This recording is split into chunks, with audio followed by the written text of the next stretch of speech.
नमस्कार, मैं मनु सिंह। हमारे साथ है सीनियर एडवोकेट मिस्टर शेष कुमार। क्या होती है आईपीसी बहुत सारे नागरिक का question. Hello very good morning. So today we going to take user question. Users के ढेर सारे क्वेश्चन आए जिसके लिए थैंक्स कहना चाहेंगे हम लोग कि लोगों तक इन्फॉर्मेशन पहुंच रही है और उनको हेल्प मिल रही है। जो लोग थैंक्स कर रहे हैं उनको रिटर्न में हम लोग थैंक्स कर रहे हैं और इस वीडियो को ज़्यादा से ज़्यादा शेयर करिए अगर आपकी मदद हो रही है, ताकि जो सेम प्रॉब्लम से परेशान हैं उस तक ये वीडियो पहुँच सके और उसको सोल्यूशन मिल सके और हम आने वाली जनरेशन को और ज़्यादा सेफ सोसाइटी इंडिया में दे सके, अपनी डेमोक्रेसी को स्ट्रॉन्ग करके। चलते हैं सर के पास, श्री शेष कुमार सिंह जी और मैं सिद्धार्थ सिंह। क्वेश्चन लेते हैं। सर ये क्वेश्चन आया हुआ कुकू जी का। इन्होंने पूछा है सर पुलिस का अगर वेपन खो जाए तो वो क्या करे? अगर वेपन खो जाता तो उनको तुरंत मुकदमा दर्ज कर देना चाहिए सबसे पहले कि वो वेपन कहीं गलत जगह पर प्रयोग हो जाए जी। तो वो अगर कोई गलत बड़ा ऑफेंस है जी तो उसके लिए वो वही आदमी दोषी होगा जिसके असलहा जिसका गायब हुआ है जी। तो चाहे असलहा हो, मोबाइल हो, चेक हो, कोई चीज गायब होता है जी, आप तुरंत एफआईआर दर्ज करिए और उसको आपके पास प्रूफ रहेगा कि इस टाइम मेरे पास ये असलहा नहीं है जी। और अगर उससे उसी असलहे से अगर डकैती पड़ जाती है उसमें नंबर क्लियर रहता है ना जी, लाइसेंस बना होता है जी, तो वो जो सरकारी अलॉटमेंट रहता है जी, उससे ये सत्यापित हो जाता है कि असलहा किसके पास है। अगर उससे कहीं अपराध हो जाए जी तो ये फंस सकते हैं जी। इसलिए इनको सबसे पहले प्रिकॉशन के तौर पे एफआईआर दर्ज कर लेना चाहिए और सर यही केस और उसके बाद इन्वेस्टिगेशन करना चाहिए जी, है ना जी खुद करना चाहिए जी। उसको बरामदगी कराने की कोशिश करना चाहिए कि कहाँ से गायब हो जी। कोई चीज़ मुश्किल नहीं है। और सर अगर ये सेम केस हो रहा मोबाइल किसी का खो जाए तो उसमें भी एफआईआर करवा देनी चाहिए। हाँ। कि बाय द वे किसी को धमकी दी तुरंत जाए एफआईआर जैसे नहीं अभी वही मोबाइल जी। आप कहीं प्रयोग में आ जाए, कहीं पकड़ा जाए, क्राइम में यूज हो जाए, क्राइम में यूज हो जाए तो ये हो जाएगा कि हाँ यही अपराधी है जी। ठीक है जी। तो कभी भी अगर मोबाइल खो जाए, कोई असलहा खो जाए जी तो उसको एफआईआर तुरंत दर्ज कराना जी, है ना जी।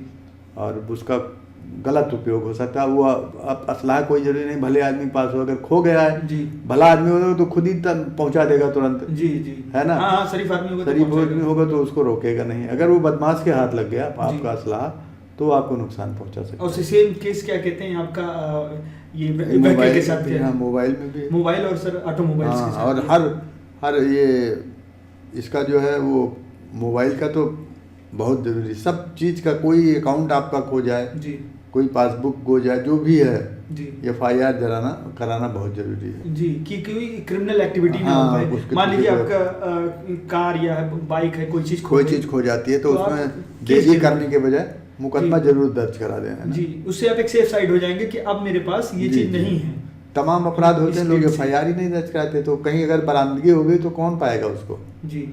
बहुत देर देखा मैंने मोटरसाइकिल पकड़ी जाती है 2 महीने बाद 4 महीने बाद चोरों के हाथ से बरामदगी हो गई तो आपका एफआईआर ही नहीं तो आप कहाँ से पाओगे उसको। हाँ एक ये भी है ये चीज़ भी है तो ये एफआईआर जो दर्ज करा रहते हैं कोई चीज़ गायब हो जाए तो वो कर देना चाहिए इनको भी। अगर ये पुलिस के आदमी है तो इनको भी अगर इनका असलाह हो गया तो एफआईआर तुरंत दर्ज करना चाहिए। हालांकि डर रहता कि वो जो डिपार्टमेंटल इंक्वायरी वगैरह सेटअप हो जाती है जी तो इसलिए लोग घबराते हैं, लेकिन इनको हिम्मत दिखानी चाहिए, एफआईआर दर्ज करना चाहिए जी। सर नेक्स्ट क्वेश्चन आया हुआ है, ये आया हुआ है बीपी वाई का। इन्होंने पूछा है सर मेरे ऊपर 363, 366 और पास्को एक्ट पेंडिंग है जी जी। तो जानना चाह रहे क्या इनको गवर्नमेंट जॉब मिलेगी? देखिए ये तीनों अपराध जो है बहुत गंभीर अपराध हैं जी, आया समझना जी। और ये ऐसे फर्जी जल्दी दर्ज नहीं होते जी। अगर हुआ है तो इनको अगर इनके साथ फॉल्स केस दर्ज हुआ है तो इनको सीरियसली लेना चाहिए, सीरियसली टेकअप करना चाहिए और अपने को उसमें से अपराध से बरी होना चाहिए जी। उसको क्लीन चिट लें, पेंडिंग होना कोई मायने नहीं रखता है जी, बशर्ते आप सजा याफ्ता ना हो। अगर सजा याफ्ता हो गए तब तो सारे चांसेस खत्म हो जाते हैं जी, ठीक है जी। और अगर एफआईआर दर्ज हुई है तो वो फाइनल लग जाता है, आप वहाँ बयान दे के पुलिस ट्राई करिए उसको एक प्लान बेस पुलिस से बयान 41 नोटिस इशू करे तो आप जाके वहाँ बयान दिला के मामला अगर फर्जी है तो पुलिस को ही पता चल जाता है जी। पुलिस ऐसे नहीं चार्जशीट करना चाहती, बहुत मजबूरी में चार्जशीट करती है जी, है ना। जब कुछ कागजी सबूत मिल जाते हैं, बयान आपके खिलाफ कोई घटना प्रमाणित हो जाती है। अब नीचे जिसमें मेडिकल नहीं होता पुलिस फाइनल ही लगाने के चक्कर में रहती है जी जी। जहाँ मेडिकल एविडेंस जैसे ठोस एविडेंस हो जाते हैं, मेडिकल की हो गया है, तब नहीं फाइनल लग पाता है जी। जहाँ समझते हैं कि हाथ फंस जाएगा वहाँ पुलिस वाले चार्जशीट कर देते हैं जी, है ना जी। तो इसलिए फॉल्स केस को प्रमाणित करना, थोड़ा मेहनत करने की ज़रूरत है। कोई चीज़ ऐसा नहीं कि फॉल्स ना प्रमाणित हो जाए। जी, है ना जी। सर, ये एक दूसरा क्वेश्चन आया हुआ है, ये कुंदन चौहान ने पूछा है।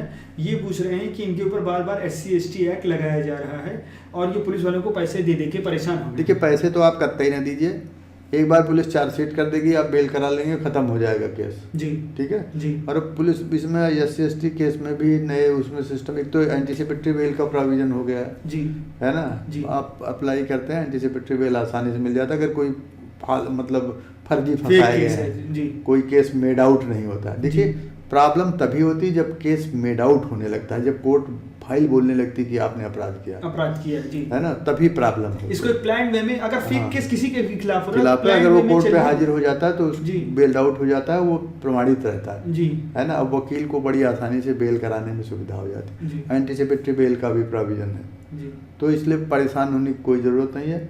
और अब किसी केस में अगर गंभीर अपराध नहीं है तो पुलिस गिरफ्तारी नहीं करती है ना, जी, जब तक कोई अपराध प्रमाणित ना हो या कोई गंभीर केस ना हो। जी। तो इसलिए कोई परेशान होने, बार बार पुलिस को पैसा देने से अच्छा है एक बार ये हाजिर हो जाए। जी, जी। सही कह रहे हैं। तो आपने देखा किस तरीके से सबने अब जैसे वो होता है SC/ST केस है, जी, सेम डे डिसीजन के लिए ले आते हैं लोग, हाई कोर्ट से डायरेक्शन ले आते हैं, जी। सेम डे डिसाइड हो जाता है, लोअर कोर्ट में खारिज हुआ, उसी दिन बेल हो गई। अच्छा। तो अब कोई डरने की बात नहीं है। जी, है ना। जी, इनको पैरवी करनी चाहिए। जी। प्लान वे में चले और पुलिस को पैसा देने के बजाय एक बार कोर्ट में जब हाँ, डिसाइड कर प्रोसेस लेंगे को follow- तो फिर follow कोई करें। हिम्मत नहीं करेगा दोबारा फिर वही मुकदमा दर्ज कर- करें, फिर वही पुलिस वसूली करे रोज आके। जी, जी, जी, तो एक बार रेगुलराइज कर दीजिए बस। जी, है ना। जी सर। तो न्याय तो कोर्ट में मिल जाएगा। जी सर, ये एक क्वेश्चन और है, ये प्रोडक्शन का है। इन्होंने पूछा हुआ है कि लड़की की डेट ऑफ बर्थ 2001 है और लड़का जो है वो 19 ईयर का हो चुका है, 19 प्लस है और साथ रह सकते हैं क्या, और घर वाले पुलिस वाले कुछ करेंगे तो नहीं। देखिए, और जानना चाह रहे हैं कि लड़की बयान इन्हीं के फेवर में देती है तो भी क्या ये लोग कुछ कर सकते हैं। देखो, लड़की अगर नाबालिग है तो उसके बयान देने से कोई फर्क नहीं पड़ता, है ना। ऐसे केसेज में गार्जियन की सुपुर्दगी में बच्चे चले जाते हैं। ठीक है जी, इनके फेवर में अगर कह भी देती है कि हम आपके साथ तो रहना कोई चाहते इनको हैं। फायदा नहीं मिलने वाला है। इनके जी। खिलाफ दर्ज कर लेगी पुलिस मुकदमा अगर 18 साल से कम है। 18 साल से कम है।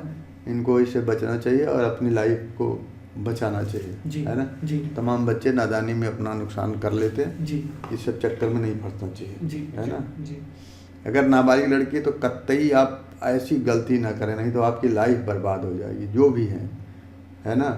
और जब केस एक बार बन जाता है तो फिर पढ़ाई लिखाई से चौपट हो जाती है बच्चों की, और ये बहुत गंभीर अपराध है हर किसी के लिए। और बच्चों को तो खास सावधान रहने की ज़रूरत है जिनकी उम्र कम है। जी, जी, क्योंकि वो नासमझी में गलत कदम उठा लेते हैं तो उनकी लाइफ जो है स्पॉइल हो जाती है। और ये सब नशे जैसी चीज़ होती है, इसका नशा ख़त्म हो जाता तो फिर आदमी को रियलाइज होता है कि हमने हाँ, कितनी बड़ी कितनी गलती बड़ी कर गलती की दी, है। लाइफ मेरी गड़बड़ हो जी, गई जी, जिसके अभी कारण।